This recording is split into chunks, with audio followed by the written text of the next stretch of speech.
অভাৱনীয়ভাৱে বৰষুণ হয় যেহেতু গোটেই পানীখিনি ভূটানৰ পৰা নামি আহে ভূটানৰ গোটেই ভূটানখনৰ পৰা আমাৰ অসমলৈকে 8খন বা 10খন নদীয়েদি নামি আহে আমি আইত দেখিছোঁ বেকীত দেখিছোঁ পাগলা দিয়া এনেকৈ গতিকে যেতিয়া যিহেতু পানীখিনি গোট খাই 5খন বা 6খন নদীয়েৰে নামি আহে বেছি পানী নামি আহে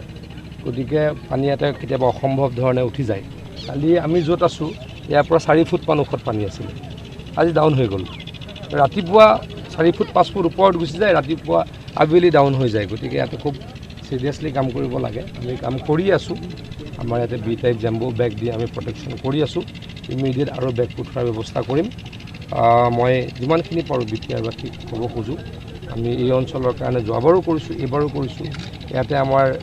এগৰাকী EM আছে BTCৰ গৌতম দাস তেখেত থাকিয়ে লৈছে তেখেতে আমাৰ লগত যোগাযোগত আছে গোটেই দায়িত্বখিনি লৈ কৰি আছে ভৱিষ্যতেও কাম কৰিম অলপ আগত প্ৰমোদ বড়ো ডাঙৰীয়াও আহিছে যোৱাকালি ইয়াতে ৰঞ্জিত দাস ডাঙৰীয়া আহিছে আজি মই আহিছোঁ মানে আমি বিটিআৰবাসীৰ লগত আছোঁ বিপদত তেখেতলোকৰ লগত ভাল দিনতো আছোঁ বেয়া দিনতো আছোঁ সদায় থাকিম আৰু কাম কৰিম